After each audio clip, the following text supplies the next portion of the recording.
babae, anong oras na? Nakahiga ka pa rin. Malilit na tayo, oh. Ha? Ma, 10 a.m. pa start.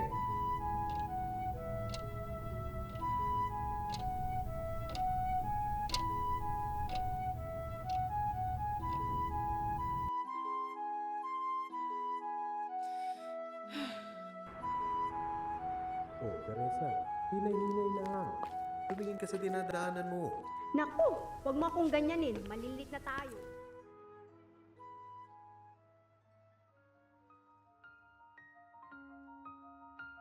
Dri! Nak, dalian mo!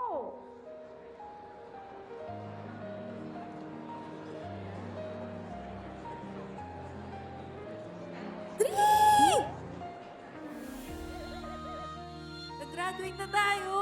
Oo nga eh, congrats sa atin.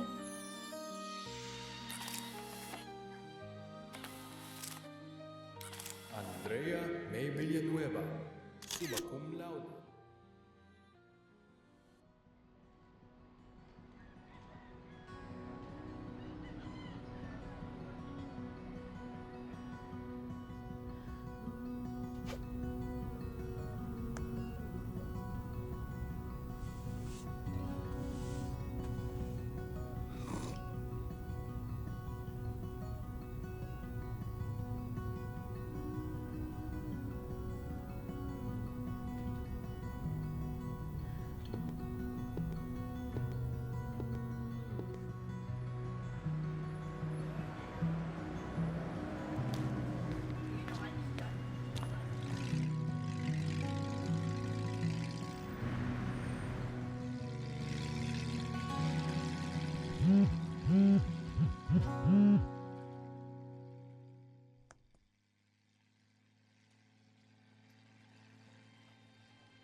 Andrea, have you submitted the files I was asking for earlier?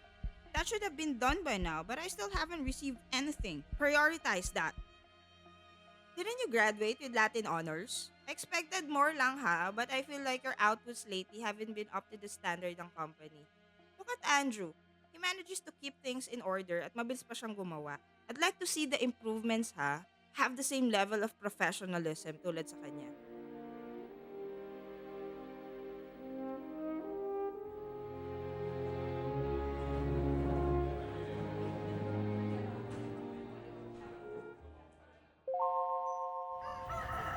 Masarap. Kaya number one.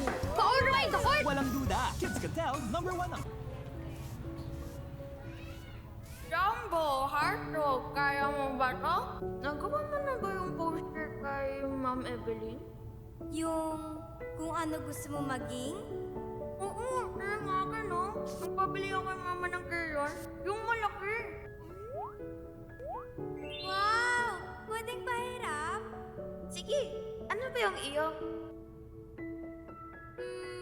Baka engineer. Yun kasi ang gusto ni Mama. Dri, paglaki natin ha. Kakain tayo sa labas at magkasama pa rin tayo ha.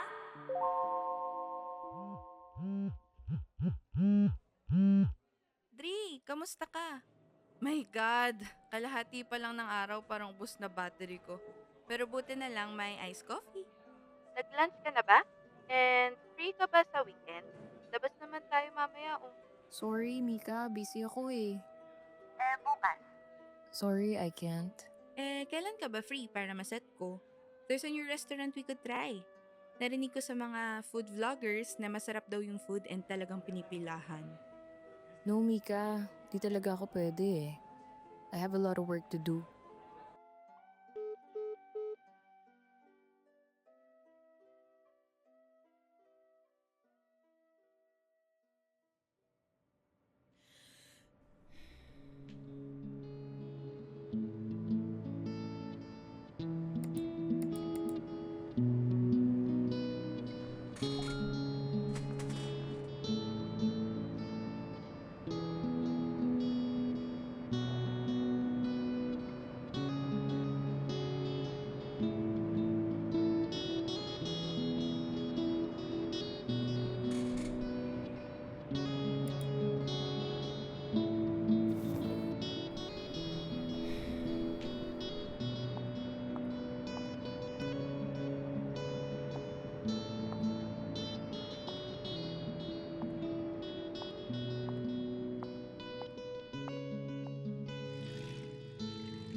Anak, naku!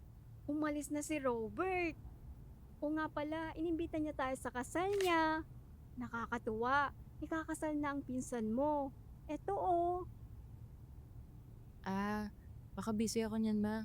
Hindi ako makakapunta. Minsan lang naman anak. Wala pa naman kaming mapupuntang ibang kasal. Kasi, wala ka pa namang boyfriend.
We did it!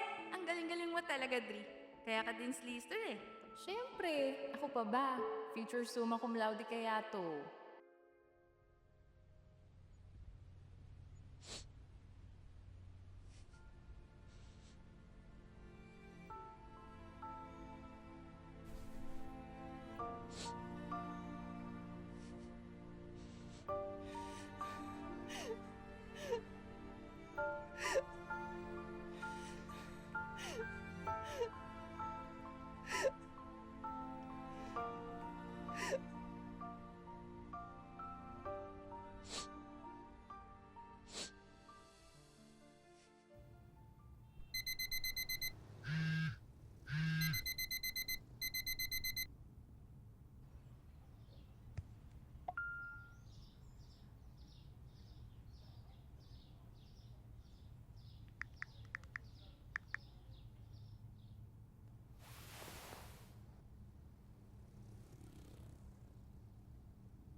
Good evening.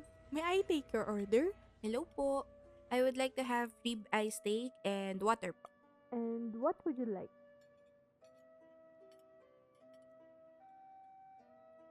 Pardon me po. May I take your order? Dri? Sorry. I'll have what she's having. Thank you po. I'll serve your water and ribeye steak shortly. Dri, okay ka lang ba? Ay, oo. Okay lang ako. Pagod lang. Parang ang bigat ng iniisip mo. I feel so stuck, Mika. Walang pag-usad sa buhay ko. I'm stuck in a loop where I work hard pero wala pa din akong naiipon at wala pa din ako napapatunayan sa buhay ko. Hindi ganito yung na-imagine kong buhay nung graduate tayo. Akala ko mayaangat ko na sila mama at papa sa kahirapan at magiging successful na ako. Pero wala. Mika, walang progress. Parang lalong naging komplikado sitwasyon ko. Mika, I tried. 3 beses ako nag-board exam and wala akong napala. Bagsak pa rin. Gusto ko man pumunta sa ibang bansa halos wala rin naman akong maipon. I want to go to another company kasi nakakabwisit itong boss ko pero it's hard to let go kasi. Paano kung ganun pa rin? Paano kung walang nagbago? I don't know what to do.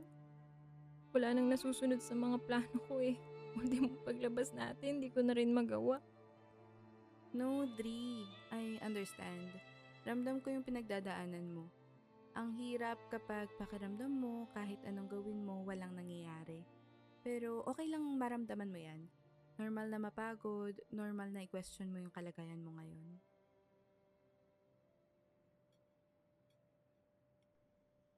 How do you cope? Pakiramdam ko, nalulunod na ako with the pressure and expectations to be as good and successful as everyone else. May mga araw na hindi ko rin kaya. Naiiyak ako, natutulala. Pero natutunan kong maghanap ng paraan little by little. Hindi kailangan makipagsabayan agad sa iba.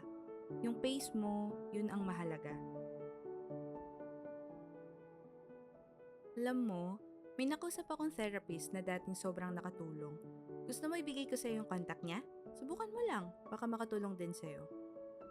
I'm glad you were able to feel safe telling me this. Remember na andito ako para sa'yo, ha?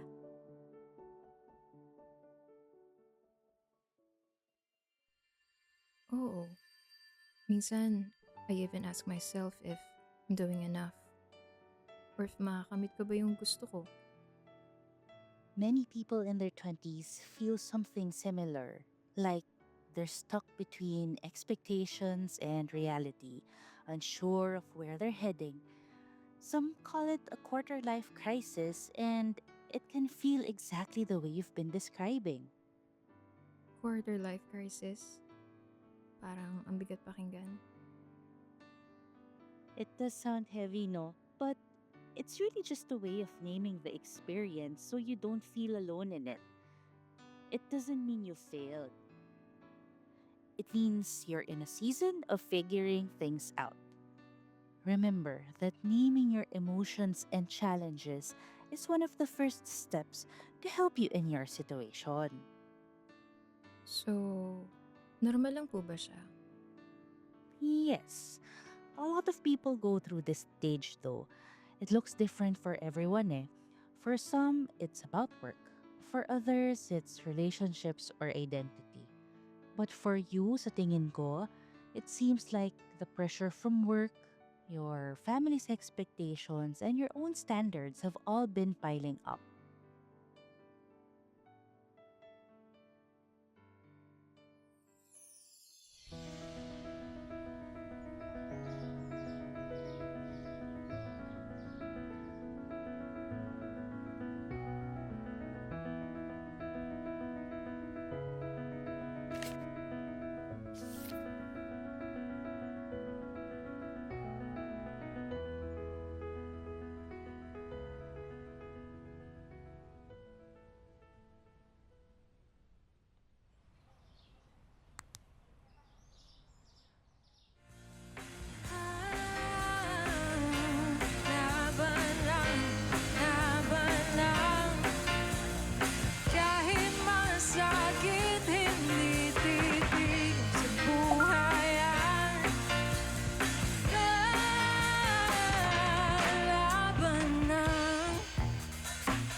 Proud na proud kami sa'yo.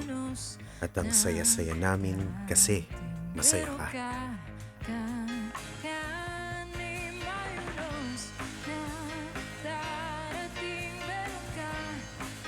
I'm glad to see you're making some progress, Andrea. You've rekindled your passion for your career. You've also started new hobbies. And you're also opening up to new relationships as well. Sinubukan ko din pong umulit sa mga bagay na dati kong hindi nakamit. Remember, Andrea, it's not a race. Hindi mo kailangan i-compare ang buhay mo sa buhay ng iba. Your achievements, even the smallest ones, are still achievements. Celebrate them.